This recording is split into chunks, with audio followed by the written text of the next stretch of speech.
En principio, cuando surgió la oportunidad de charlar en esta mesa, pensé básicamente que también íbamos a encontrarnos con un público mixto, donde por ahí los arquitectos no íbamos a ser la mayoría, que iba a haber mucha gente relacionada con la gestión de las ciudades y también con la aplicación de tecnologías y desarrollo de las mismas. Entonces, un poco en una voluntad docente de explicar por ahí algunos aspectos que nos parecen importantes a los arquitectos, me parecía bueno plantear algunas cosas como algunos acuerdos generales. Está claro el pronosticado crecimiento demográfico para los próximos años. Está claro que ese crecimiento va a implicar que en apenas el 2% de la superficie del planeta se consuman la mayor parte de los recursos, y está claro que eso implica una necesidad de eficiencia en la administración de esos recursos. Y también está claro que, entre otras, las TICs, digamos, son una buena herramienta para acercarnos, digamos, a ese objetivo. Básicamente, y entre otras cosas, me parecía importante, un poco lo que hicieron todos los colegas, era poner en relieve que lo que más importante me parecía eran dos palabras de lo que era el título de la mesa, que era la arquitectura de la ciudad inteligente o digital, y que era un poco la ciudad, y dentro de ella su característica de indeterminada, y por otro lado el arquitecto, pero en su rol más relacionado a lo que es un oficio donde estamos permanentemente acostumbrados a movernos en el escenario urbano, a un poco analizar cada uno de sus estratos, sus habitantes y sobre todo las conductas y la evolución y transformaciones de las conductas de estos habitantes. Bueno, en ese sentido me imaginaba trataba como de imaginarlo como una escena, donde pudiera describir una serie de elementos que la integraban. Esa escena, pensándola como un cuento o como una historia, tenía sus componentes. Como escena teníamos que tener en claro que también implicaba un recorte que también es trasladado, o sea, implica una situación espaciotemporal concreta, y también implica que hay un montón de cosas que también quedan fuera de esa escena. Dentro de esa escena reconocía algunos elementos. Por un lado estaba un escenario, ese escenario general era la ciudad, pero esa ciudad la entendía ya no como un todo cerrado ni al que quisiéramos tratar de redondear como una situación perfecta, sino como un mutante. Básicamente esa condición de mutante lleva implícita una variación en tiempo y en forma que, digamos, me parece que es como su condición de oportunidad principal. Eso implica que va a haber secuencias, que va a haber inconstancia y que va a haber un equilibrio inestable con el que permanentemente estamos lidiando tanto los arquitectos como los habitantes y demás. Dentro de la ciudad entendía que había un hardware, históricamente, ¿no? Hay un hardware y un software. El hardware tiene más que ver con esa condición lenta y pesada, tal vez con lo que hace a las infraestructuras, a las construcciones. El software es una cuestión más adaptable, más versátil, más ligera y que tiene que ver con las conductas y el proceso de adaptación de los ciudadanos a distintas circunstancias. Básicamente ahí es donde radica el potencial. Por otro lado, dentro de ese escenario general, encontrar lo que era un spot principal, que es el espacio público, y que un poco tiene que ver con lo que ya plantearon, entre otros, lo planteó Edgar al principio, y que para mí paradójicamente tiene que ver, en general a los arquitectos se nos vincula o se nos reconoce por lo que son los espacios privados, los espacios cerrados, las obras de arquitectura. Y probablemente lo que a nosotros nos interesa más o nos nutre tiene que ver con el espacio público, con el espacio intersticial, con lo que queda entre esos edificios. Ahí me parece que está una de nuestras preocupaciones principales, que es la de ser un poco intérpretes de nuestro tiempo y de nuestro contexto. Básicamente eso es lo que nos mueve muchas de nuestras actividades, independientemente de la escala de proyectos que manejemos. Bueno, por otro lado, teníamos el escenario, tenemos ahora los arquetipos. Esos son los personajes, los avatares, las distintas personalidades que van adaptando a lo largo de la historia los distintos personajes. Por un lado, entonces, está el arquitecto, que en realidad es una especie de malabarista con algunas aspiraciones a estratega, que por ahí lo que se puede valorar es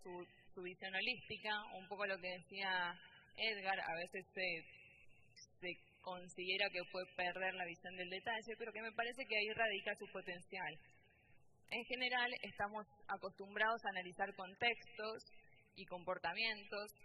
solemos proponer programas y coreografías y en algunos casos delineamos las formas que contienen esos programas y los lenguajes que comunican. En realidad, históricamente nos han interesado los avances tanto técnicos como tecnológicos, son los que nos incentivan, los que empujan los límites de nuestra creatividad, en el afán de encontrar soluciones que resuelvan cuestiones de tipo programáticas, de tipo constructivas y estéticas. Otro de los personajes sería el ciudadano. En este caso en particular, estaríamos viéndolo un poco como una especie de data entry, está entre un data entry y un hacker. Entonces, digamos, en este caso, el ciudadano imaginario sería un poco el que puede empezar a cargar datos y a cargar una serie de información, a producirla, a registrarla, casi como un dispositivo más. Otro de los personajes en esta escena serían las tecnologías. Hoy en día lo vemos con una visión a lo mejor, estamos como un poco alucinados, vemos como superpoderes, como los superpoderes de una varita mágica, y en realidad constituye toda la serie de dispositivos y protocolos que poco van a ir decantando, se les va a ir adjudicando el valor que realmente tienen, y que para nosotros son una variable de proyecto muy útil, pero una variable de proyecto más de las que normalmente tenemos que barajar y lidiar a lo largo del desarrollo de un proyecto. Lo que me parece importante es que aportan el valor de la participación, de poder llegar, de poder estar, y implican una cierta equidad, que eso también hay que tomarlo como hasta cierto punto. Por otro lado, tenemos el escenario, tenemos los personajes, tenemos una historia. Esa historia tiene un hilo conductor que me parece que en la que está claro que los datos de por sí no tienen valor. Es decir, está buenísimo que se registren, está buenísimo que la mayor cantidad de estratos y de personas y de instituciones puedan volcar ese tipo de datos, pero sin el proceso de esos datos, en realidad prácticamente no son válidos. A mí lo que me parece que nos interesa en general es que sean filtrados, que sean editados responsablemente y que básicamente también lleven a una solución. Un poco lo que me parecía que por ahí era importante destacar es casi una cuestión de actitudinal, una cuestión de timing. Uno no maneja lo mismo la información que ve en Facebook o en cualquier otra red social, caracterizada por la multiplicidad y donde está buenísimo que nosotros podamos acceder a esa enorme cantidad de información, pero por otro lado está la de la reflexión, la actitud como mucho más concentrada, mucho más profunda de cuando uno lee un libro en papel. Entonces me parece que ahí está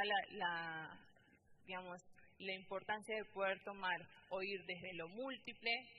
poder hacerlo decantar y que radique en lo específico. Después, digamos, como cierre de esta escena, lo que veía básicamente, como en cualquier historia, es que uno puede haber una moraleja, una inquietud, un interrogante, un deseo. Lo que veo de este vínculo de las tecnologías relacionadas con la ciudad y con la tarea del arquitecto,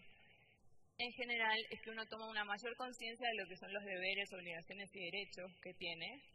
y sobre todo se toma como una mayor conciencia del otro, de la comunidad y del grupo. La conciencia me parece que es como la cuestión fundamental.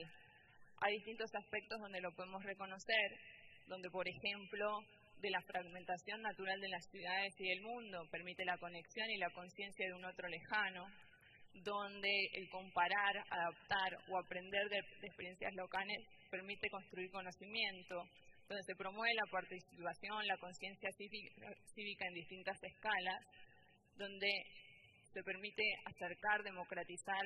equiparar posibilidades de convertirse en agentes de cambio, y donde el valor de la idea o la solución no tiene tanto que ver ya con el poder o con el cargo, sino que permite que cada uno de nosotros empecemos a ejercitar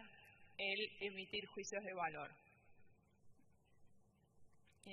Digamos que básicamente lo que brindan son herramientas para delinear una identidad ciudadana, una identidad que también puede abarcar distintos layers, que puede ser simultánea